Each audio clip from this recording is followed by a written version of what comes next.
नमस्कार, good evening, जय हिंद। प्यारे बच्चे, कैसे हैं भाई आप सब। उत्तर प्रदेश स्पेशल की इस विशेष श्रृंखला में आपका स्वागत है। आपको पता है कि इन दिनों हम लोग क्या कर रहे हैं बच्चे, तो यूपी करंट न पढ़ करके शाम को यूपी स्पेशल के कुछ शानदार प्रश्नों का अध्ययन कर रहे हैं। और प्रश्न हालांकि आप देखेंगे तो पारंपरिक हैं, पर व्याख्यान आपको शानदार दिख रहा होगा। जो सेशन है वो अच्छा दिख रहा होगा। तो मुझे उम्मीद है कि आप इस सेशन को एंजॉय करेंगे, आराम से अच्छे से पढ़ेंगे और चीज़ों को समझेंगे। अब प्यारे बच्चे, एक बार कमेंट करके बता दो कैसे हो आप लोग। और सभी को गुड इवनिंग, सभी को राधे राधे, सभी को नमस्कार, सभी को जय हिंद। और जितने भी बच्चे क्लास को देख रहे हैं, एक बार उनसे निवेदन है कि वीडियो को लाइक कर दें, शेयर कर दें। अगर चैनल पर नए हैं तो चैनल को सब्सक्राइब करना ना भूले भाई, है ना। तो तैयार हो जाओ इस शानदार श्रृंखला में और हंसते मुस्कुराते हुए आइए क्लास को शुरू करते हैं। हाँ, गुड इवनिंग, राधे राधे सभी को।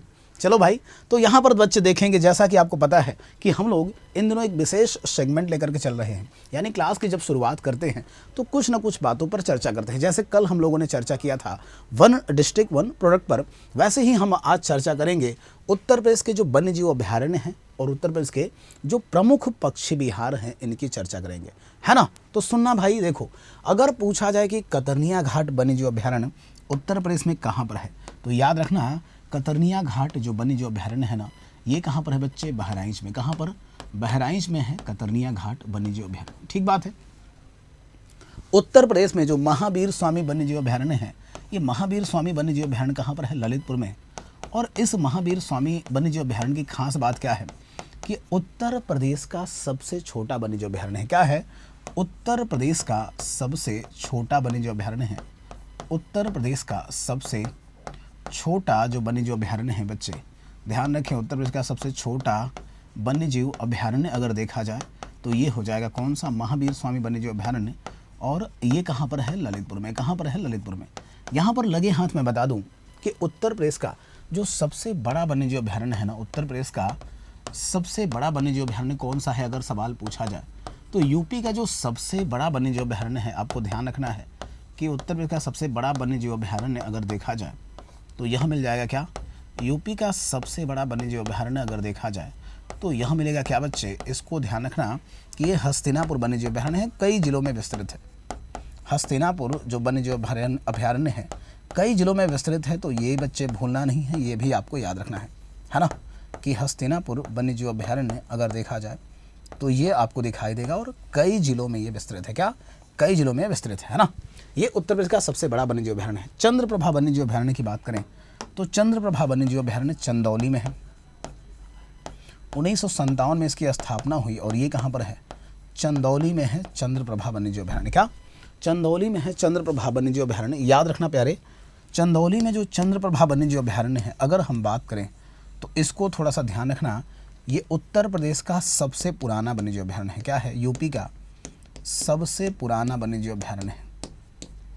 सबसे पुराना वन्य जीव अभ्यारण्य है। तो यहाँ पर ध्यान दो कि यूपी का सबसे पुराना वन्य जीव अभ्यारण्य अगर देखा जाए तो ये कौन सा है? तो यूपी का जो सबसे पुराना वन्य जीव अभ्यारण्य है ये अगर पूछा जाएगा तो ये हो जाएगा चंद्रप्रभा वन्य जीव अभ्यारण्य, जो कहाँ पर है? चंदौली में। कहाँ पर है? चंदौली में।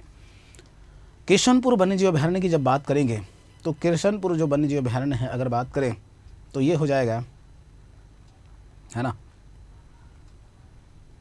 अगर बताओगे तो क्या होगा, तो इसको नोट कर लो। अगर बात करें, है ना, चलो यहाँ पर क्या है?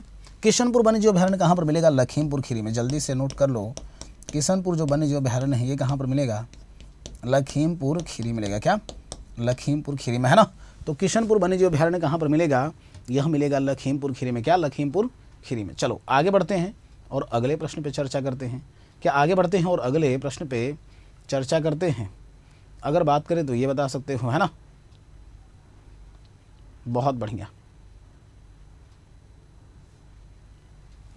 अब अगले प्रश्न पे बात करें, अगला क्या कह रहा है? सोहागी बरवा जो वन्य जीव अभ्यारण्य है इसके बारे में बात करें कि सोहागी बरवा जो वन्य जीव विहार है ये कहाँ पर है? तो सोहागी बरवा जो वन्य जीव अभ्यारण्य है ये कहाँ पर है? महाराजगंज में। कहाँ पर? ये कहाँ पर है? महाराजगंज में, है ना। कैमूर जो वन्य जीव अभ्यारण्य है ये कहाँ पर है? तो कैमूर वन्य जीव अभ्यारण्य की बात करें तो ये आपको दिखाई देगा मिर्जापुर में, है ना। हालांकि इसका विस्तार आप देखोगे तो बिहार क्षेत्रों में ज़्यादा है, पर कैमूर वन्यजीव अभयारण्य अगर बात करें उत्तर प्रदेश में पूछा जाए तो ये कहाँ पर मिलेगा, मिर्ज़ापुर में, है ना। रानीपुर वन्यजीव विहार की बात करें चित्रकूट में है, रानीपुर वन्यजीव विहार, रानीपुर वन्यजीव विहार चित्रकूट में है। और सुहेलवा जो वन्यजीव विहार है ना बच्चे, ये कहीं ना कहीं 3 जिलों में फैला हुआ है, यानी कि बलरामपुर में भी आपको दिखाई देगा इसका थोड़ा बहुत हिस्सा, श्रावस्ती में भी है, कहाँ पर, श्रावस्ती में भी है और गोंडा में भी है। तो बलरामपुर, श्रावस्ती और गोंडा, इन 3 जिलों में आपको सुहेलवा वन्यजीव अभयारण्य दिखाई देगा, है ना। जिसमें से ज़्यादातर जो हिस्सा है ना इसका, ये कहाँ पर है, तो श्रावस्ती में। कहाँ पर है बच्चे, श्रावस्ती में। तो ये कुछ प्रमुख अभयारण्य थे। लगे हाथ कुछ प्रमुख पक्षी विहारों की भी चर्चा कर लें कि उत्तर प्रदेश के जो प्रमुख पक्षी विहार हैं इनको देखोगे, देखो तो समसपुर पक्षी विहार कहाँ पर है, तो समसपुर जो पक्षी विहार है ना, यह कहाँ पर मिलेगा, रायबरेली मिलेगा। कहाँ पर बच्चे, समसपुर जो पक्षी विहार है ये कहाँ पर मिलेगा, रायबरेली मिलेगा। सांडी जो पक्षी विहार है यह कहाँ पर मिलेगा, तो सांडी पक्षी विहार कहाँ पर मिलेगा, हरदोई में। कहाँ पर, सांडी जो पक्षी विहार है ये कहाँ पर मिलेगा, हरदोई में। बखीरा पक्षी विहार कहाँ पर मिलेगा, संत कबीर नगर में। कहाँ पर, तो जो बखीरा पक्षी विहार है ये कहाँ पर मिलेगा, संत कबीर नगर में मिलेगा बखीरा पक्षी विहार। क्या, संत कबीर नगर मिलेगा बखीरा पक्षी विहार। और समान जो पक्षी विहार है ये कहाँ पर मिलेगा, तो समान पक्षी विहार यूपी में कहाँ पर मिलेगा, मैनपुरी मिलेगा। कहाँ पर, मैनपुरी मिलेगा। तो समान पक्षी विहार यूपी में कहाँ पर है, मैनपुरी में है। सांडी पक्षी विहार हरदोई में, बखीरा पक्षी विहार संत कबीर नगर में और समसपुर पक्षी विहार रायबरेली में। कहाँ पर, रायबरेली में। पार्वती जो अरंगा पक्षी विहार है ना ये कहाँ पर है, तो पार्वती अरंगा जो पक्षी विहार है ये कहाँ पर मिलेगा, गोंडा में। पार्वती अरंगा पक्षी विहार कहाँ पर मिलेगा, गोंडा मिलेगा। पटना पक्षी विहार की बात करें ये कहाँ पर मिलेगा, एटा में, है ना। तो पटना पक्षी विहार कहाँ पर मिलेगा, एटा में। सुरहाताल पक्षी विहार ये कहाँ पर मिलेगा, बलिया मिलेगा। कहाँ पर, बलिया में। और शेखा झील जो पक्षी विहार है यह कहाँ पर मिलेगा, अलीगढ़ में मिलेगा, है ना। तो शेखा झील पक्षी विहार कहाँ पर मिलेगा प्यारे, अलीगढ़ में मिलेगा। ये थोड़ा सा ध्यान रखो, है ना। चलो, तो ये हमने कुछ महत्वपूर्ण आपको पक्षी विहारों के बारे में बताया, जिसमें कि आपसे पेपर में अक्सर ये चीज़ें पूछी जाती हैं। उत्तर प्रदेश का सबसे बड़ा जो पक्षी विहार है वो कौन सा है, तो लाख बहोसी पक्षी विहार उत्तर प्रदेश का सबसे बड़ा पक्षी विहार है। कहाँ पर है, कन्नौज का, कन्नौज में। उत्तर प्रदेश में अगर पूछा जाए सबसे छोटा पक्षी विहार कौन सा है, तो शेखा झील पक्षी विहार है, अलीगढ़ में। और उत्तर प्रदेश का सबसे पुराना जो पक्षी विहार है उसका नाम है नवाबगंज पक्षी विहार, उन्नाव में है। इसको चंद्रशेखर आज़ाद पक्षी विहार के नाम से भी जानते हैं। तो कंफ्यूज मत होना, ये सारी बातें भी आपको थोड़ा सा ध्यान रखना है। क्या, ये सारी बातें भी आपको यहाँ पर ध्यान रखना है बच्चे। आगे बढ़ेंगे और अगले प्रश्न पर चर्चा करेंगे। कुषाणों की दूसरी राजधानी के रूप में हम किसे जानते हैं, ये सवाल पूछा जा रहा है। क्या, कि कुषाणों की दूसरी राजधानी के रूप में हम किसे जानते हैं। अब प्यारे बच्चे देखो, जब कुषाणों की चर्चा करेंगे तो यहाँ पर हम पाएंगे, कुषाणों की जब चर्चा करेंगे कि भाई कुषाण वंश की जब बात करेंगे तो इनकी 2 राजधानियाँ थीं, एक तो पुरुषपुर। और पुरुषपुर की जब बात करें तो पुरुषपुर यानी कि हम बात कर रहे हैं पेशावर की। किसकी बात करें, पेशावर की, है ना। दूसरा, कुषाणों की अगर बात करें तो यहाँ पर ध्यान रखना कि दूसरी राजधानी कौन सी है, मथुरा, है ना। दूसरी राजधानी कौन सी है बच्चे, मथुरा, जो कि इससे पहले महाजनपद काल में सूरसेन महाजनपद की राजधानी थी। सूरसेन महाजनपद की राजधानी थी और भगवान कृष्ण की जन्मस्थली थी, भगवान कृष्ण की जन्मस्थली थी। तो प्यारे बच्चे एक चीज़ ध्यान रखना, देखो कुषाणों के समय में पहली राजधानी तो कौन सी थी, पुरुषपुर यानी पाकिस्तान का पेशावर, और दूसरी राजधानी कौन सी थी, मथुरा। ये आप बता सकते हो। अच्छा, यही नहीं, कुषाणों के समय में ध्यान रखना कि कला की 2 शैलियाँ बहुत लोकप्रिय थी। क्या, कुषाणों के समय में कला की 2 शैली बहुत लोकप्रिय थी, कला की 2 शैली बहुत लोकप्रिय थी। और कला की जो 2 शैलियाँ हैं उसमें से पहला आपको दिखाई देगा कौन सा, तो कला की 2 शैलियों में जो पहली शैली है वो आपको ध्यान रखना है कि गांधार शैली लोकप्रिय है, पहला गांधार शैली लोकप्रिय है। और दूसरा आप देखोगे तो कौन सी शैली लोकप्रिय है, मथुरा शैली। तो कला की शैली भी कुषाणों के समय में मथुरा शैली बहुत लोकप्रिय थी। मथुरा शैली की खास बात ये थी कि एक तो ये स्वदेशी शैली थी, स्वदेशी शैली थी, साथ में भगवान बुद्ध की जो पहली प्रतिमा बनी थी, भगवान बुद्ध की जो पहली प्रतिमा बनी थी वो आपको यहीं पर दिखाई देगी। भगवान बुद्ध की जो पहली प्रतिमा, प्रथम जो प्रतिमा है, भगवान बुद्ध की प्रथम प्रतिमा, ये आपको इसी शैली में दिखाई देगी। क्या, भगवान बुद्ध की जो पहली प्रतिमा है ये आपको कौन सी शैली में दिखाई देगी? तो मथुरा शैली में दिखाई देगी। तो कला की दो शैलियाँ बहुत लोकप्रिय थी। तो कुषाणों के समय में अगर देखा जाए केंद्रीय जो शहर है कौन सा है? मथुरा है। ये दूसरी राजधानी के भी रूप में आपको दिखाई देगा और साथ ही साथ में कला की शैलियों के लोकप्रिय रूप में भी ये दिखाई देगा। याद रहेगा कि नहीं? दोनों बातें आपको याद रखना है, दूसरी राजधानी भी याद रखना और कला की लोकप्रिय शैलियाँ भी याद रखना है ना। चलो आगे बढ़ते हैं बच्चे। अगला प्रश्न यहाँ पर कह रहा है कि प्रयाग प्रशस्ति क्या है, इसके बारे में थोड़ी चर्चा करिए और प्रयाग प्रशस्ति से संबंधित बातों पर बताइए। देखो प्रयाग प्रशस्ति की बात करें तो इसकी रचना की थी किसने? हरिसेन ने। किसने करी थी? हरिसेन ने। हरिसेन किसके दरबारी कवि थे? समुद्रगुप्त के दरबारी कवि थे। समुद्रगुप्त के आप देखेंगे दरबारी थे, समुद्रगुप्त के समय के थे। और प्रयाग प्रशस्ति में समुद्रगुप्त के विजयों का उल्लेख मिलता है। किसका? तो समुद्रगुप्त के विजयों का उल्लेख मिलता है बच्चे, समुद्रगुप्त के। इसमें विजयों का उल्लेख है, याद रखना ये सवाल अगर पूछा जाए कि साहब समुद्रगुप्त के विजयों का जो उल्लेख है वो किस में मिलता है? तो यह मिलता है प्रयाग प्रशस्ति में। प्रयाग प्रशस्ति जिसकी रचना हरिसेन ने करी थी। और याद रखो कि प्रयाग प्रशस्ति के द्वारा ये जो रचना है, प्रारंभ में प्रयाग प्रशस्ति कौशाम्बी में था, पर कौशाम्बी से इसको अकबर के किले में स्थापित किया किसने? अकबर का जो किला है प्रयागराज में, तो यहाँ पर स्थापित किया किसने? तो अकबर का किला जो प्रयागराज में है, यहाँ पर स्थापित करने का जो श्रेय जाता है ना, वो स्वयं अकबर को जाता है। और प्रयाग प्रशस्ति में समुद्रगुप्त के अलावा आगे चल कर के जहांगीर और बिरबल का भी नाम यहाँ पर मिलेगा। तो प्रयाग प्रशस्ति हरिसेन के समय में रचना लिखी गई है, हरिसेन ने लिखा है। समुद्रगुप्त के समय में लिखी गई है, इसमें समुद्रगुप्त के विजयों का उल्लेख है। और प्रारंभ में ये कहाँ पर थी? कौशाम्बी में थी, जिसको कि आगे यहाँ पर शिफ्ट किया गया अकबर के किले में। महामोक्ष परिषद की जब बात करेंगे तो हम बात करेंगे कि जो महामोक्ष परिषद है, इस महामोक्ष परिषद की जो प्राप्ति है, ये महामोक्ष परिषद देखो आयोजित होता था प्रयागराज में। कहाँ पर आयोजित होता था? प्रयागराज में। कब आयोजित होता था? तो हर 5 वर्ष पर। महामोक्ष परिषद का जो आयोजन होता था हर 5 वर्ष पर प्रयागराज में होता था। और याद रखें कि ये जो महामोक्ष परिषद आप देख पा रहे हो, जिसका कि आयोजन हर 5 वर्ष पर हो रहा है प्रयागराज में, ये कौन कराता था? हर्षवर्धन कराते थे, है ना। इसका आयोजन कौन कराता था? तो हर्षवर्धन कराते थे, हर्षवर्धन कराते थे।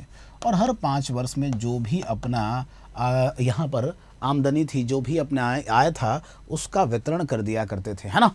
तो ये सवाल भी बहुत बार पूछा जाता है कि प्रयागराज में हर 5 वर्ष पर महामोक्ष परिषद का आयोजन कौन कराते थे? हर्षवर्धन कराते थे। स्कंदगुप्त का जो भीतरी लेख है ना, स्कंदगुप्त का जो भीतरी लेख है, इसके बारे में अगर बात करें कि स्कंदगुप्त का जो भीतरी लेख है, ये स्कंदगुप्त का भीतरी लेख क्या है बच्चे? देखो स्कंदगुप्त का जो भीतरी लेख है, इसके बारे में अगर देखा जाए तो यहाँ पर क्या देखने को मिलेगा? ये कहाँ पर है? गाजीपुर में। कहाँ पर है? गाजीपुर में है। और इसको हूणों ने पराजित किया था। किसने? हूणों ने पराजित किया था। हूणों ने पराजित किया था। किसने पराजित किया था? हूणों ने पराजित किया था। सॉरी, स्कंदगुप्त ने हूणों को पराजित किया था, याद रखना। हूणों ने नहीं बल्कि स्कंदगुप्त ने हूणों को पराजित किया था, ना। तो स्कंदगुप्त का जो भीतरी लेख है कहाँ पर है? गाजीपुर में है। और इसमें वर्णन किया गया है कि स्कंदगुप्त ने हूणों को पराजित किया था। किसको?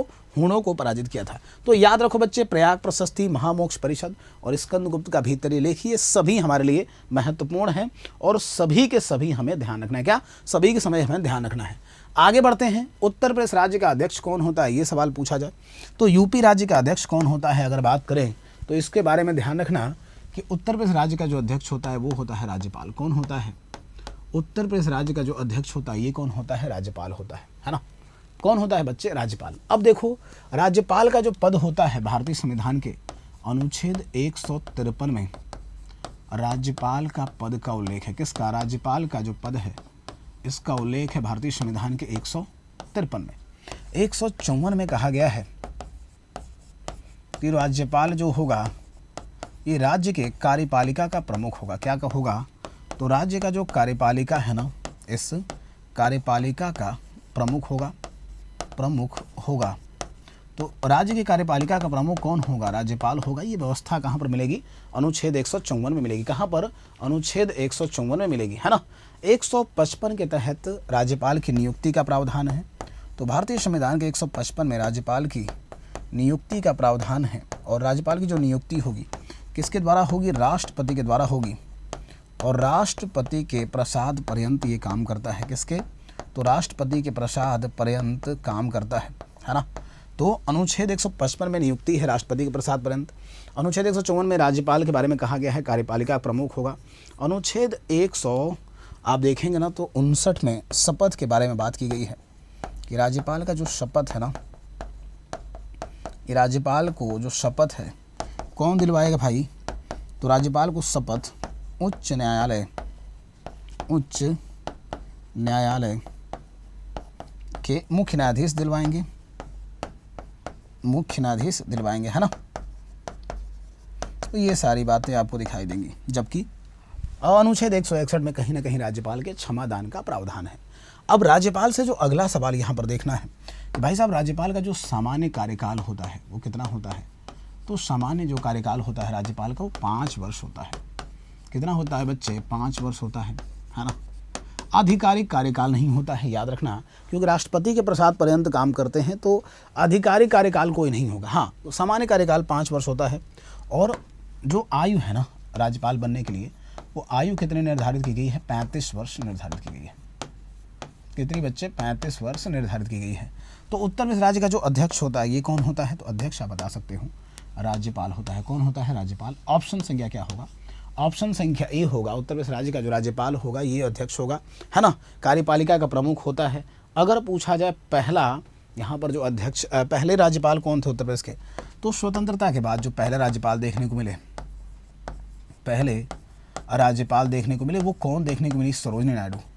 पहले राज्यपाल कौन देखने को मिले? सरोजनी नायडू। यहाँ पर याद रखोगे पहले राज्यपाल कौन देखने को मिले? सरोजनी नायडू, ये बता सकते हो, है ना। पहले राज्यपाल कौन थे? तो सरोजनी नायडू आप देखेंगे पहले राज्यपाल थे। वर्तमान में कौन है? आनंदीबेन पटेल है। वर्तमान में कौन है बच्चे? आनंदीबेन पटेल वर्तमान में मिलेंगी। तो प्रश्न में उत्तर याद रखना ऑप्शन संख्या ए। आगे बढ़ते हैं। अगला यहाँ पर कह रहा है कि विधान परिषद में जो राज्यपाल है वो कितने सदस्यों को मनोनीत कर सकता है? तो विधान परिषद में जो राज्यपाल है बच्चे वो 10 सदस्यों को क्या कर सकता है? मनोनीत कर सकता है। अपने उत्तर प्रदेश विधानसभा की बात करूँ तो उत्तर प्रदेश विधानसभा में 100 सदस्य हैं, उसमें में अगर मनोनीत करना होगा तो कितने सदस्यों को मनोनीत करेगा? 10। राज्यपाल के शपथ का प्रावधान किस अनुच्छेद में है? मैंने बताया 159 में राज्यपाल का शपथ है। उच्च न्यायालय के मुख्य न्यायाधीश के द्वारा राज्यपाल को शपथ दिलाई जाती है। तो ये भी हमें थोड़ा सा ध्यान रखना है। चलो आगे बढ़ते हैं और अगले प्रश्न पर चर्चा करें।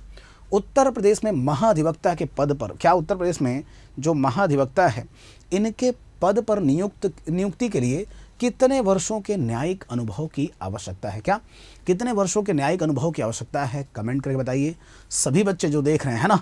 और साथ में सेशन को लाइक भी करते रहें, शेयर भी करते रहें, और अगर चैनल पर नए हैं तो चैनल को सब्सक्राइब भी करते रहें। क्या चैनल पर नए हैं बच्चे तो चैनल को सब्सक्राइब भी करते रहें सभी के सभी, है ना।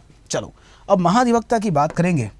तो महाधिवक्ता की जब हम बात करेंगे बच्चे तो महाधिवक्ता हैं कौन? इनको देखा जाए तो महाधिवक्ता अगर देखा जाए तो यहाँ पर हैं कौन? ध्यान रखना कि महाधिवक्ता राज्य का सर्वोच्च विधिक अधिकारी है। क्या है? राज्य का सर्वोच्च विधिक अधिकारी है। राज्य का सर्वोच्च विधिक अधिकारी है महाधिवक्ता, है ना।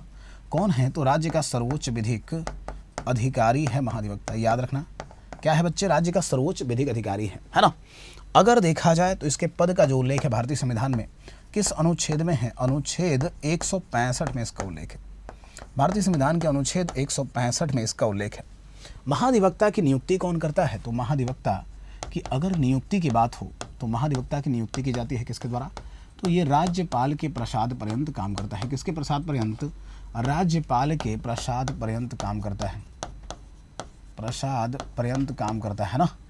किसके प्रसाद पर्यंत? राज्यपाल के प्रसाद पर्यंत काम करता है। और महाधिवक्ता की जब हम बात करेंगे, नियुक्ति हमने बता दिया। यहाँ पर अब अगर पूछा जाए भाई कि कितने वर्ष के न्यायिक अनुभव की आवश्यकता है, तो देखो इसकी जो योग्यता होती है ना, उच्च न्यायालय के मुख्य न्यायाधीश के समकक्ष होती है। उच्च न्यायालय के मुख्य न्यायाधीश के समकक्ष होती है। उच्च न्यायालय के मुख्य न्यायाधीश के समकक्ष इसकी योग्यता होती है।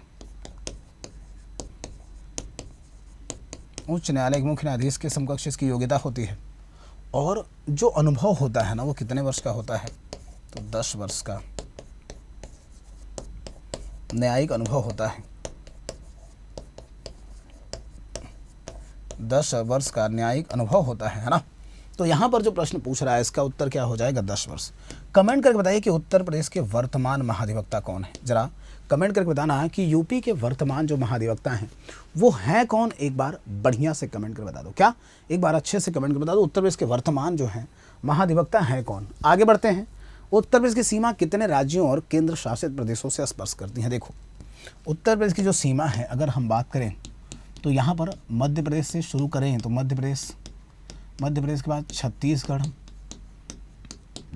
छत्तीसगढ़ के बाद झारखंड, झारखंड के बाद बिहार, बिहार के बाद उत्तराखंड, उत्तराखंड के बाद हरियाणा, हरियाणा इससे पहले हिमाचल प्रदेश, हिमाचल प्रदेश और राजस्थान। 8 राज्य हैं, है ना। कौन कौन से, मध्य प्रदेश, छत्तीसगढ़, झारखंड, बिहार, उत्तराखंड, हरियाणा, हिमाचल प्रदेश और राजस्थान। एक संघ शासित प्रदेश है नई दिल्ली, नई दिल्ली, और एक यहाँ पर मिल जाएगा क्या, तो एक यहाँ पर मिल जाएगा नई दिल्ली के अलावा अगर देखा जाए तो एक यहाँ पर आपको दिखाई देगा क्या, तो ये नई दिल्ली हो गया। मध्य प्रदेश, छत्तीसगढ़, झारखंड, बिहार, उत्तराखंड, हरियाणा, हिमाचल प्रदेश, नई दिल्ली, और एक अंतर्राष्ट्रीय सीमा होगी किसके साथ में, नेपाल के साथ में। तो एक जो अंतर्राष्ट्रीय सीमा है ये किसके साथ में है, नेपाल। तो ये आपको मिलेंगे क्या, राज्य पूछा जाए कि कितने राज्यों से सीमा बनाते हैं, 8 राज्य। अगर राज्य और संघ शासित प्रदेश पूछ रहे तो 8 राज्य और एक संघ शासित प्रदेश यानी कि दिल्ली, तो कितना हो जाएगा, 9। क्या हो जाएगा, कितना, 9 हो जाएगा। चूंकि आपसे कितने राज्यों और संघ शासित प्रदेश दोनों पूछ रहा है तो उत्तर क्या हो जाएगा, 9 हो जाएगा। 8 राज्य, एक संघ शासित प्रदेश। सबसे ज़्यादा सीमा मध्य प्रदेश से, मध्य प्रदेश से सबसे ज़्यादा सीमा है ना, सबसे ज़्यादा मध्य प्रदेश से। सबसे कम अगर पूछा जाए तो हिमाचल प्रदेश। भाई सबसे कम किसके साथ में, हिमाचल प्रदेश के साथ में सबसे कम हो जाएगा। तो सबसे कम क्या बताओगे, हिमाचल प्रदेश, है ना। सबसे ज़्यादा मध्य प्रदेश, सबसे कम हिमाचल प्रदेश। और अगर पूछा जाए तो इस प्रश्न में उत्तर क्या होगा, तो उत्तर हो जाएगा क्या बच्चे, ऑप्शन संख्या सी हो जाएगा, नेपाल। चलो आगे बढ़ते हैं। जिरगो जलाशय कहाँ पर है उत्तर प्रदेश में, लव कुश बैराज कहाँ पर है और अर्जुन बांध कहाँ पर है। कुछ बांधों की, कुछ बैराज की, कुछ जलाशयों की चर्चा करेंगे।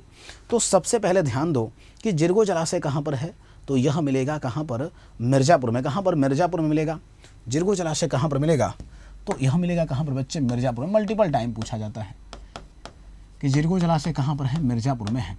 लव कुश बैराज जो कि उत्तर प्रदेश की पेयजल परियोजना है, उत्तर प्रदेश की पेयजल परियोजना है लव कुश बैराज। और ये जो लव कुश बैराज है ना, इसको थोड़ा सा समझो कि उत्तर प्रदेश की जो पेयजल परियोजना है इससे कानपुर जो शहर है ये लाभान्वित होगा। और ये किस नदी पर बैराज बना है, गंगा नदी पर। तो नदी कौन सी है, गंगा नदी। और उत्तर प्रदेश की पेयजल परियोजना है, कानपुर शहर इससे क्या होगा, लाभान्वित होगा। ये आपको ध्यान रखना है ना। अर्जुन बांध कहाँ पर मिलेगा, तो अर्जुन बांध मिलेगा महोबा में। और किस नदी पर है, अर्जुन नदी पर, है ना। तो यह कहाँ पर मिलेगा, महोबा में। और नदी कौन सी हो जाएगी, अर्जुन नदी। कौन सी नदी हो जाएगी, अर्जुन नदी हो जाएगी। ठीक बात है, तो ये यहाँ पर देख सकते हो। चलो अगले प्रश्न पे चर्चा करें। अगला है उत्तर प्रदेश के कितने भौतिक भागों में बांटा गया है। कमेंट करो एक बार जरा अच्छे से, उत्तर प्रदेश को कितने भौतिक भागों में बांटा गया है, ये हमसे पूछा जा रहा है। देखो अगर पूछा जाए उत्तर प्रदेश को कितने आर्थिक क्षेत्र के आधार पर बांटा गया है, तो 4 आर्थिक क्षेत्र हैं।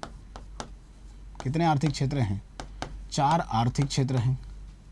9 अगर देखा जाए तो ये पारिस्थितिकी क्षेत्र हैं, 9 सस्य जलवायु क्षेत्र हैं। सस्य जलवायु क्षेत्र कितने हैं, तो 9 हैं सस्य जलवायु क्षेत्र।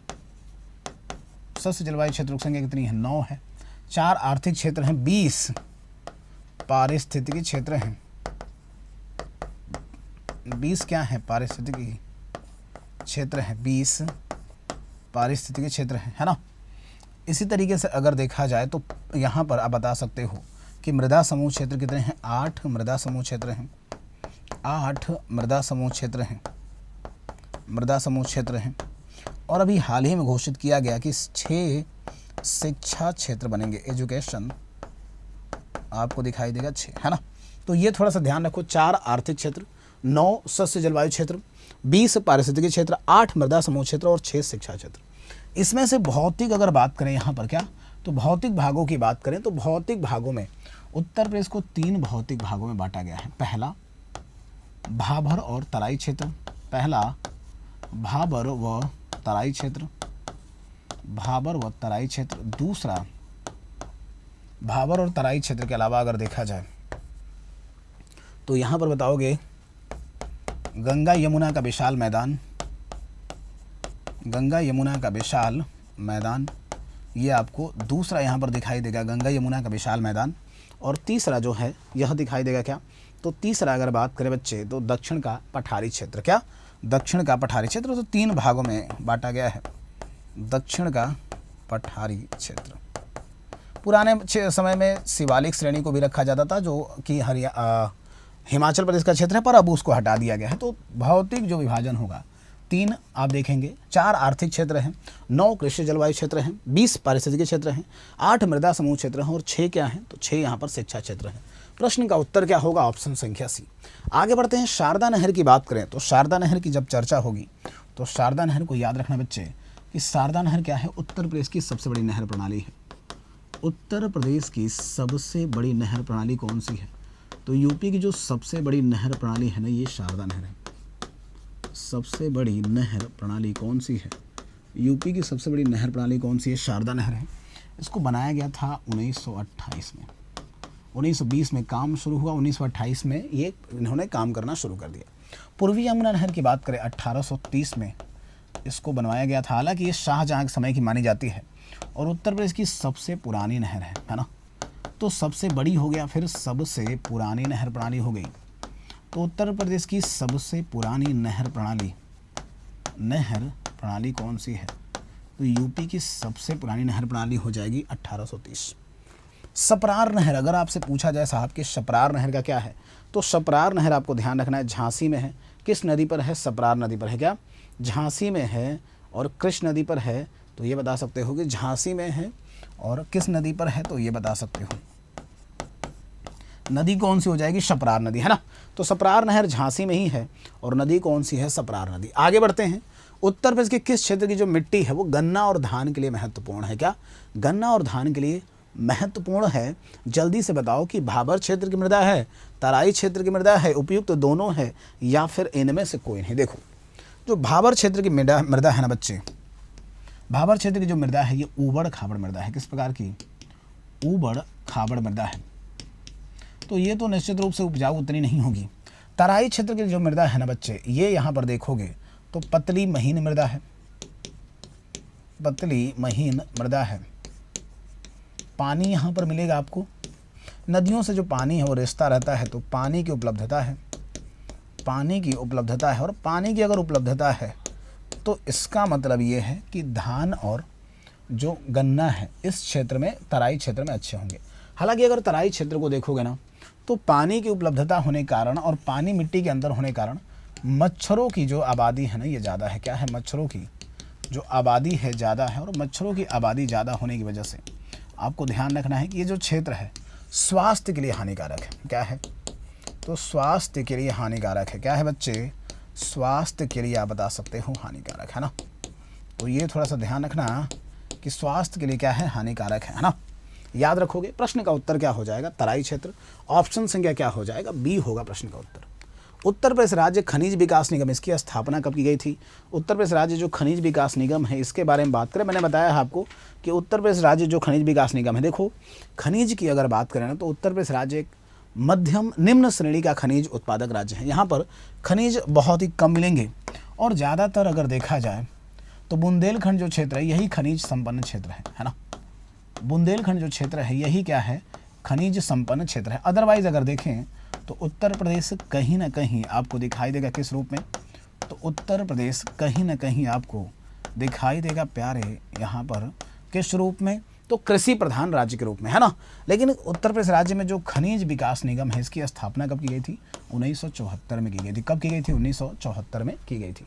ऑप्शन क्या होगा, बी हो जाएगा। उत्तर प्रदेश में बॉक्साइट कहाँ पर पाया जाता है, डाइस्पोर कहाँ पर पाया जाता है और जिप्सम कहाँ पर पाया जाता है। तो बॉक्साइट उत्तर प्रदेश में मिलेगा या तो बांदा में, चंदौली में, ज़्यादातर ये बांदा और चंदौली मिलेगा।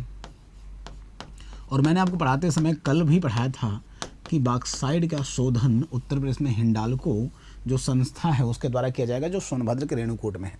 जिप्सम की बात करें तो झांसी और हमीरपुर में, कल मैंने आपको बताया होगा अगर आपको याद हो, झांसी व हमीरपुर, यहाँ पर उत्तर प्रदेश में क्या मिलेगा, जिप्सम मिलेगा। झांसी व हमीरपुर में उत्तर प्रदेश में क्या मिलेगा, जिप्सम मिलेगा।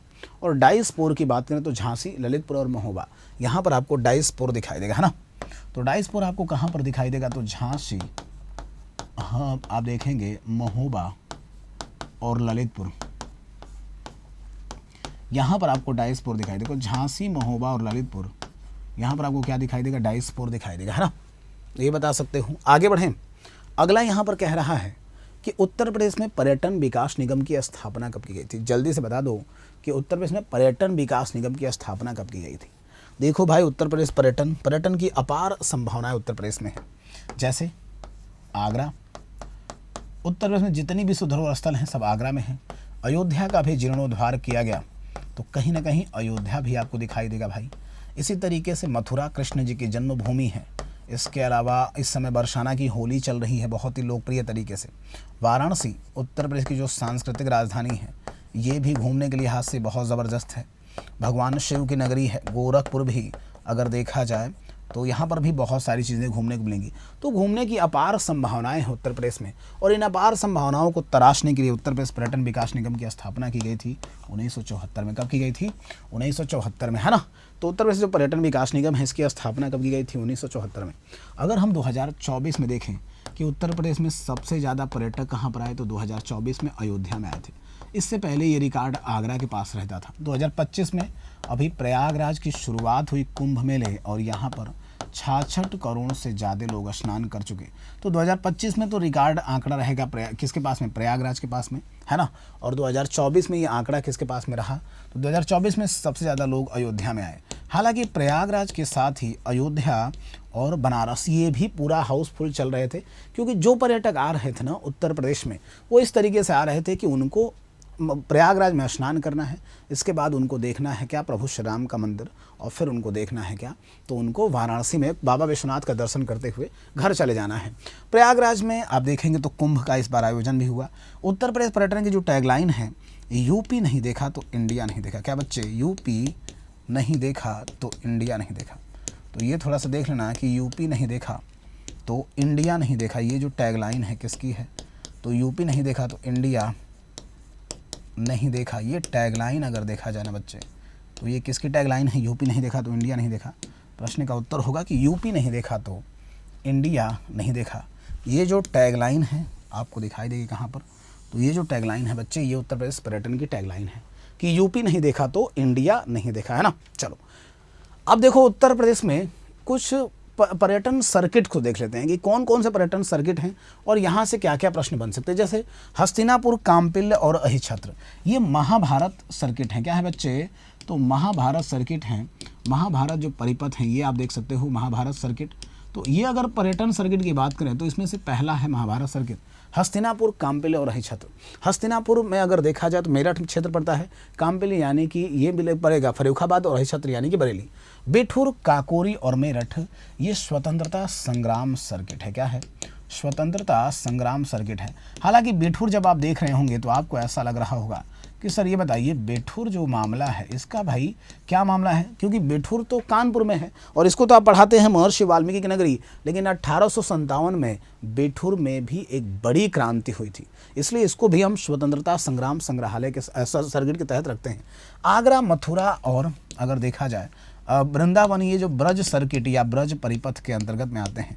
तो याद रखना ये कुछ पर्यटन सर्किट हैं जो आपसे पूछे जाएंगे। जैसे महाभारत परिपथ में हस्तिनापुर, काम्पिल्य और अहिछत्र है। इसी तरीके से बिठूर जो काकोरी और मेरठ है स्वतंत्रता संग्राम सर्किट में है, और आगरा, मथुरा और वृंदावन में ब्रज सर्किट यानी ब्रज परिपथ आपको दिखाई देगा। आगे बढ़ेंगे, उत्तर प्रदेश में माननीय काशीराम पर्यटन प्रबंध संस्थान कहाँ पर है। क्या, माननीय काशीराम पर्यटन प्रबंध संस्थान कहाँ पर है। देखो प्रयागराज में आपको याद रखना है। अगर आपसे पूछा जाए कि अमिताभ बच्चन जो कॉम्प्लेक्स है ये उत्तर प्रदेश में कहाँ पर है, तो याद रखना अमिताभ बच्चन कॉम्प्लेक्स। ये अगर पूछा जाए अमिताभ बच्चन कॉम्प्लेक्स कहाँ पर है, तो प्रश्न का उत्तर होगा कहाँ पर, अमिताभ बच्चन जो कॉम्प्लेक्स है ये आपको प्रयागराज में मिलेगा, है ना। इसी तरीके से आगरा में बात करें तो आगरा में आपको ध्यान रखना है कि मणिक लाल जो केंद्रीय हिंदी संस्थान है मणिकलाल केंद्रीय हिंदी संस्थान, ये कहाँ पर है? तो मणिकलाल जो केंद्रीय हिंदी संस्थान है, ये आपको ध्यान रखना है कि मणिकलाल केंद्रीय हिंदी संस्थान आपको कहाँ पर मिलेगा?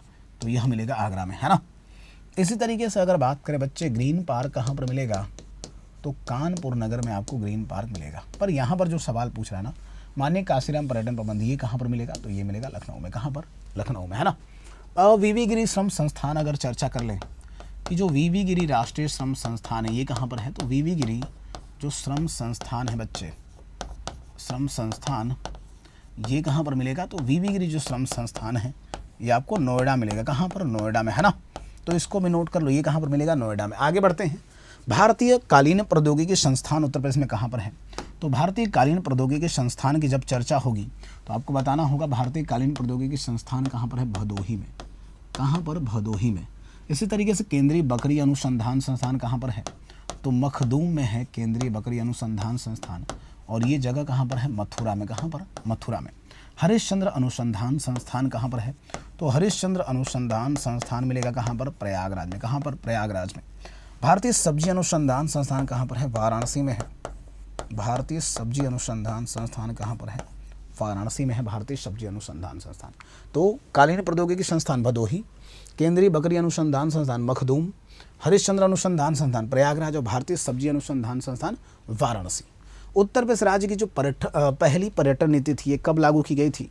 तो उत्तर प्रदेश राज्य की जो पहली पर्यटन नीति थी बच्चे, यह लागू की गई थी 1998 में। कब लागू की गई थी? 1998 में।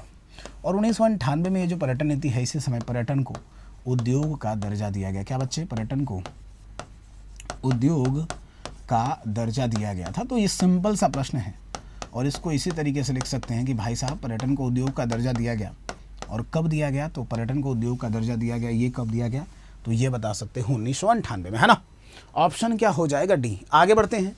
यूनेस्को की जो मूर्त विश्व धरोहर है, इसमें उत्तर प्रदेश राज्य के कौन से स्मारक हैं? क्या यूपी के कौन से स्मारक हैं जो यूनेस्को के मूर्त विश्व धरोहर है? इसमें देखो ताजमहल।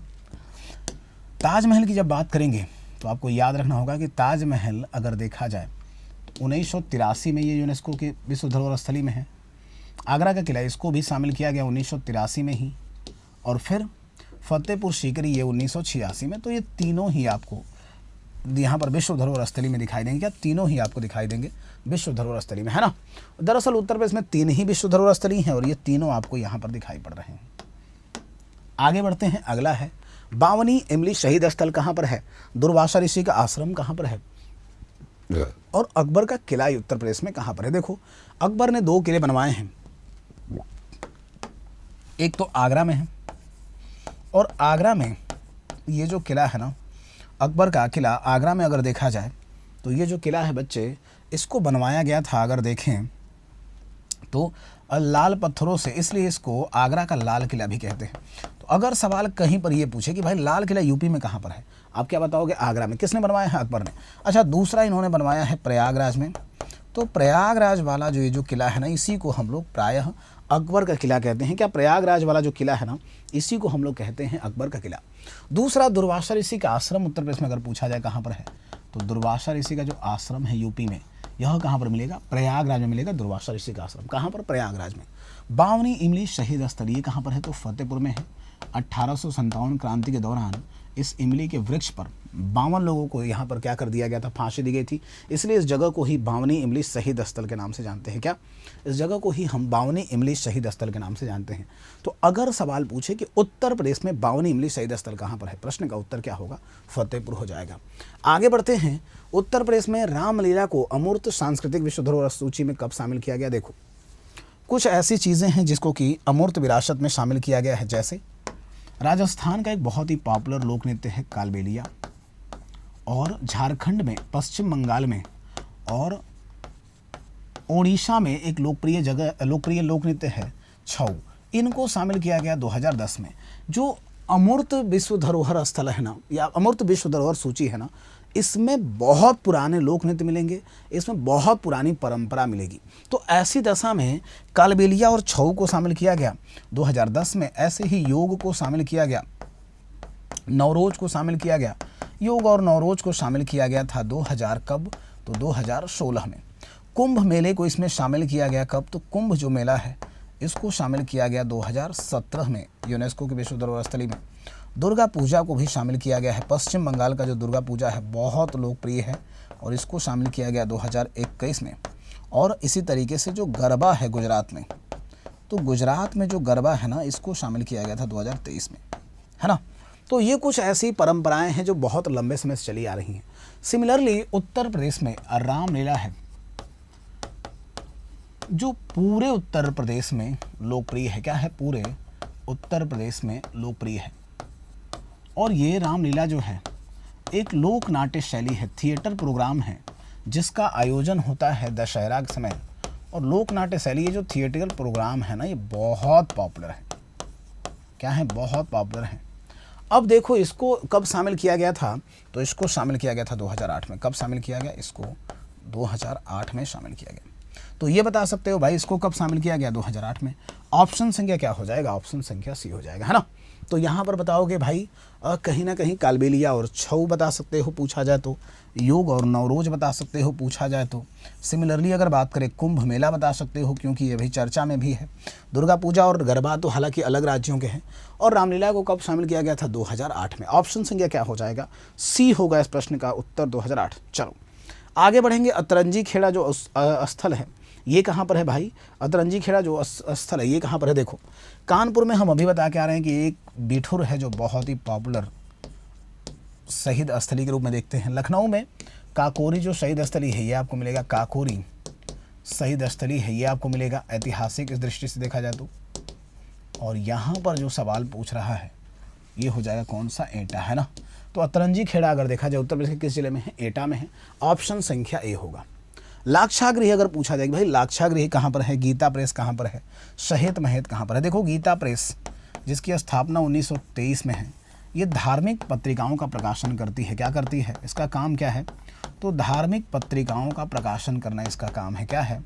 ये धार्मिक पत्रिकाओं का प्रकाशन करती है। आप बता सकते हो कि धार्मिक पत्रिकाओं का प्रकाशन करना इसका काम है ना। धार्मिक पत्रिकाओं का प्रकाशन करना इसका काम है। शहीद महत नगरी के रूप में हम देखते हैं किसको? श्रावस्ती। ये शहीद महत नगरी है। क्या है? श्रावस्ती है। और लाक्षागृह की बात करें, लाक्षागृह अगर देखा जाए लाक्षागृह बच्चे कहाँ पर है? तो लाक्षागृह आपको मिलेगा प्रयागराज में। क्या लाक्षागृह के बारे में कहा जाता है कि ये जो जगह है ये कहाँ पर होगी? प्रयागराज में होगी, है ना। हालांकि लाक्षागृह को लेकर के कई शहरों का दावा किया जाता है ना। लाक्षागृह वही जगह है जहाँ पर पांडवों को जलाने का प्रयास किया गया था लेकिन वो बच गए थे, है ना। और एक पुरानी जो शायरी है वो ये भी है कि जो लाक्षागृह से जलते हैं वही आगे चल करके सुरमा निकलते हैं, सुरमा बन करके निकलते हैं, है ना। चलो उत्तर प्रदेश के में अयोध्या में किस जैन तीर्थंकर का जन्म हुआ था? ये सवाल पूछा जा रहा है। देखो बच्चे अयोध्या वैसे तो देखा जाए तो मर्यादा पुरुषोत्तम भगवान राम की जन्मभूमि है। किसकी? तो मर्यादा पुरुषोत्तम भगवान राम की जन्मभूमि है। अगर देखें तो भगवान राम की जन्मभूमि है, ये बात ठीक है। अब भगवान राम की जो जन्मभूमि है ना इसको हम देखें तो साकेत भी कहते हैं। क्या कहते हैं? साकेत भी कहते हैं और अयाजशा भी कहते हैं पुराने समय में। तो साकेत हो गया, अयाजशा हो गया। ये अगर देखा जाए तो सरयू नदी किनारे स्थित है। किस नदी किनारे है? सरयू नदी किनारे है ये जगह। और सरयू नदी किनारे ये जो स्थल है ना इसमें अगर देखें तो ये 5 जैन तीर्थंकरों की जन्मभूमि भी है। और ये सभी 3 तो दिख ही रहे हैं। अयोध्या अगर देखा जाए तो 5 जैन तीर्थंकरों की जन्मभूमि है। कितने जैन तीर्थंकरों की? 5 जैन तीर्थंकरों की जन्मभूमि है। तो इसको लेकर के परेशान मत होना बच्चे, ये 5 जैन तीर्थंकरों की क्या है? जन्मभूमि है। ये बता सकते हो कि 5 जैन तीर्थंकरों की जन्मभूमि है, यहाँ पर देख सकते हो, है ना। तो प्रश्न में जो उत्तर होगा ऑप्शन संख्या क्या हो जाएगा? डी हो जाएगा, उपयुक्त सभी। आगे बढ़ते हैं। उत्तर प्रदेश की राप्ती नदी एक प्रमुख सहायक नदी राप्ती नदी कौन सी? देखो राप्ती नदी के बारे में बात करें तो सबसे पहले राप्ती नदी से सवाल पूछा जाता है कि भैया जो राप्ती नदी है इसका पुराना नाम क्या है? तो इसका पुराना नाम अगर देखेंगे इरावती है। क्या है? राप्ती नदी का पुराना नाम अगर पूछ लिया जाए तो पुराना नाम है इरावती। पुराना नाम क्या है? इरावती। इसकी अगर कोई पूछ ले कुल लंबाई कितनी है तो कुल लंबाई है 640 किलोमीटर। कुल लंबाई कितनी है? तो 640 किलोमीटर कुल लंबाई है। ठीक बात है ना। अगर बात करें इस राप्ती नदी का तो राप्ती नदी अगर देखा जाए बच्चे इसकी 2 सहायक नदियाँ मिलती हैं। एक तो रोहिणी और दूसरी बूढ़ी गंडक। रोहिणी और बूढ़ी गंडक। चूँकि गोरखपुर में बाढ़ इसकी वजह से बहुत आता है, इसलिए इस जगह को हम देखते हैं। तो इस जगह को अगर देखा जाए तो गोरखपुर में बाढ़ बहुत आता है, तो इस नदी को, राप्ती को हम गोरखपुर का शोक कहते हैं। क्या कहते हैं? गोरखपुर का शोक कहते हैं बच्चे। श्रावस्ती भी जो शहर है वो इसी नदी किनारे है। तो या तो रोहिणी ऑप्शन दे दे, या फिर क्या दे दे, यहाँ पर रोहिणी ऑप्शन दे दे, या फिर आप देखोगे तो बूढ़ी गंडक दे दे। ये दोनों ही किसकी सहायक नदियाँ हैं? तो ये दोनों ही कहीं ना कहीं राप्ती की सहायक नदी है ना। प्रश्न का उत्तर होगा ऑप्शन संख्या क्या? ऑप्शन संख्या सी। आगे बढ़ते हैं। कुछ शहर दिए गए हैं जो पूछा जाता है किस नदी किनारे हैं। जैसे मुरादाबाद की बात करें तो मुरादाबाद और बरेली दोनों ही किस नदी किनारे हैं? रामगंगा नदी किनारे हैं। याद रखना, चाहे मुरादाबाद पूछ ले या बरेली पूछ ले, दोनों ही किस नदी किनारे हैं? रामगंगा नदी के। कौशाम्बी की बात करें, कौशाम्बी किस नदी किनारे है? यमुना नदी के। प्रतापगढ़ किस नदी किनारे है भाई? सई नदी के, है ना। प्रतापगढ़ किस नदी किनारे है? सई नदी के। कौशाम्बी यमुना नदी किनारे है। जौनपुर की बात करें तो जौनपुर है गोमती नदी किनारे। जौनपुर, लखनऊ, सुल्तानपुर, सीतापुर, ये सब गोमती नदी किनारे हैं। अयोध्या की बात करें, सरयू नदी किनारे है भाई। अयोध्या किस नदी किनारे? सरयू। और बटेश्वर जो है ये कहाँ पर है? आगरा में है। तो आगरा किस नदी किनारे है? यमुना नदी किनारे है। तो अगर बटेश्वर कहीं से पूछ ले तो आपको क्या बताना है? आगरा, यमुना, है ना। उत्तर प्रदेश में काली नदी किस जिले से प्रवेश करती है? ये सवाल पूछा जा रहा है। तो काली नदी की कहीं ना कहीं बात करें तो बच्चे यहाँ पर देखोगे 350 किलोमीटर लंबाई है। 350 किलोमीटर इसकी लंबाई है काली नदी की, देखा जाए तो। और ये प्रवेश कहाँ से करती है? तो ये प्रवेश करती है कहाँ से? पीलीभीत से। कहाँ से प्रवेश करती है? पीलीभीत से। 350 किलोमीटर इसकी लंबाई है। और देखा जाए तो भारत और नेपाल के बीच में कई सारी संयुक्त परियोजनाएं इस नदी पर चल रही हैं। उत्तर प्रदेश में पहली बस सेवा का संचालन कहाँ से हुआ? ये सवाल पूछा जा रहा है।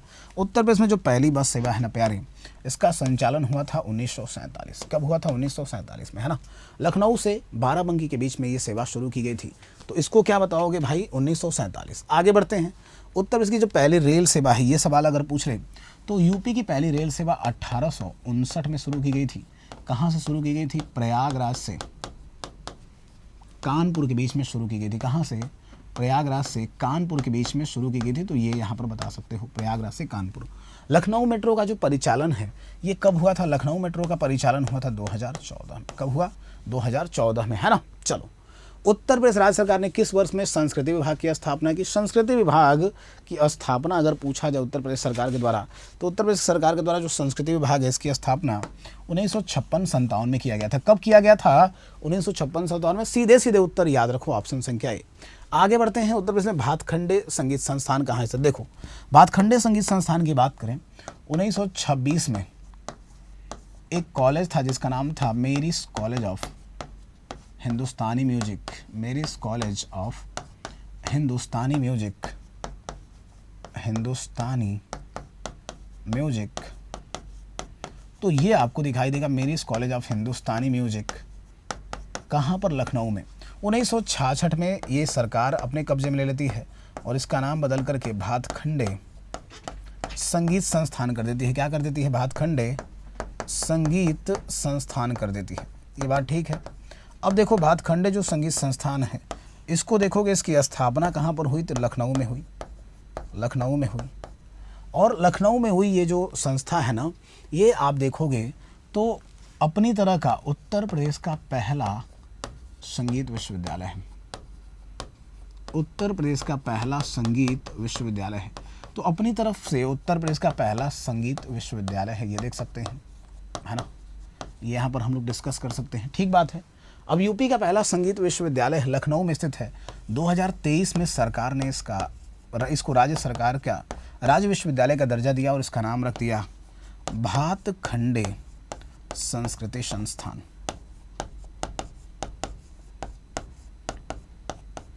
तो ध्यान रखना, अगर सवाल या तो भातखंडे संगीत संस्थान पूछ ले या तो भातखंडे संस्कृति संस्थान पूछ ले, ये सब कहाँ पर मिलेंगे? लखनऊ में मिलेंगे। या मेरिस कॉलेज ऑफ हिंदुस्तानी म्यूजिक की स्थापना कब की गई थी? 1926 में। अंतिम प्रश्न है कि राज्य ललित कला अकादमी उत्तर प्रदेश के पहले अध्यक्ष कौन थे? क्या राज्य ललित कला अकादमी उत्तर प्रदेश के पहले अध्यक्ष कौन थे? तो देखो बच्चे, सीधे सीधे इसको बताते हैं कि राज्य ललित कला अकादमी के उत्तर प्रदेश के पहले अध्यक्ष कौन थे? डॉक्टर संपूर्णानंद, है ना। तो ये रहे आज के 20 प्रश्न बच्चे। आज के 20 प्रश्न आपको कैसे लगे कमेंट करके जरूर बताइएगा, उनकी व्याख्या कैसे लगी। और जो हम शुरू में आपको कुछ चीज़ें उपलब्ध करा रहे हैं, जैसे कल हमने 1 डिस्ट्रिक्ट 1 प्रोडक्ट कराया था, आज हमने यहाँ पर कराया क्या, तो पक्षी अभ्यारण्य और वन्य जीव अभ्यारण्य। तो ये वाला जो सेगमेंट है आपको कैसा लग रहा है, पसंद आ रहा है कि नहीं, कमेंट करके जरूर बताइएगा। और अगर सेशन पसंद आ रहा है ना बच्चे, तो सेशन को लाइक भी करना है, शेयर भी करना है, अपने दोस्तों को, मित्रों को, साथियों को, सभी को बता भी देना है इस क्लास के बारे में। साथ में ध्यान रखें कि उत्कर्ष ऐप में उत्तर प्रदेश के सभी ऑनलाइन कोर्सेज पर इन दिनों चल रहा है क्या बच्चे, होली हंगामा ऑफर। ये होली हंगामा ऑफर 9 मार्च से शुरू होगा और 22 मार्च तक चलेगा। इसमें उत्कर्ष ऐप के सभी ऑनलाइन कोर्सेज पर 90% तक का डिस्काउंट है, साथ में 100% का कैशबैक है। लेकिन ये जो कैशबैक है ना, ये कैशबैक आपको 5 से 7 दिनों में क्रेडिट होगा, है ना। और अगर बात करें तो सभी पेड स्टूडेंट के लिए 10% एक्स्ट्रा डिस्काउंट है, जिसमें आपको कूपन कोड अप्लाई करना है होली, ये आपको मिल जाएगा। साथ में उत्कर्ष ऐप के सभी ऑनलाइन जो टेस्ट सीरीज है, टेस्ट सीरीज बहुत सारी चल रही हैं, जैसे UPSSC VPO का टेस्ट सीरीज चल रहा है, SI का टेस्ट सीरीज चल रहा है, पुलिस का टेस्ट सीरीज चल रहा है, तो उसको आप लोग ज्वाइन कर सकते हैं। 90% का डिस्काउंट है, 10% का कैशबैक है, और सभी पेड स्टूडेंट के लिए 10% का एक्स्ट्रा डिस्काउंट है कूपन कोड होली के साथ। तो ये भी यहाँ पर आप लोग देख सकते हैं। उत्कर्ष बुकशाला ऐप पर भी 90% तक का डिस्काउंट है। तो जैसी आपकी इच्छा हो, जो आपको चाहिए वो सब कुछ उत्कर्ष ऐप में उपलब्ध है, आप इसका लाभ लें और होली हंगामा ऑफर में उत्कर्ष परिवार का हिस्सा बने। तो आज के लिए बच्चे इतना ही। हंसते रहिए, मुस्कुराते रहिए आप सभी। और कल चूँकि होली है तो होली का आनंद लीजिए बच्चे। आज होलिका दहन में सावधानी से होलिका दहन करिएगा, और साथ में कल होली खेलते समय अपना ख्याल रखें। और रंग जो है वो लगाना है, लेकिन कपड़े नहीं फाड़ने, क्योंकि कपड़े फाड़ने वालों की संख्या जो है वो होली में बहुत ज़्यादा है। तो आराम से होली खेलना है भाई, ऐसा होली खेलना है कि 1-2 दिन बाद से पढ़ाई भी शुरू हो जाए ना। खूंखार होली नहीं खेलना है। इसी तरीके से अगर बात करें तो रंग उसी को लगाना है जहाँ पर लगाना वैलिड हो, जहाँ वैलिड नहीं हो वहाँ रंग लगाने का प्रयास नहीं करना है ना। तो सावधान रहें, सतर्क रहें। आप सभी को होली की अग्रिम शुभकामनाएं। हंसते रहें, मुस्कुराते रहें, और आप सभी परिवार के सदस्यों को होली की एक बार फिर से बहुत सारी शुभकामनाएं। जय हिंद प्यारे बच्चे। सही है कि नहीं?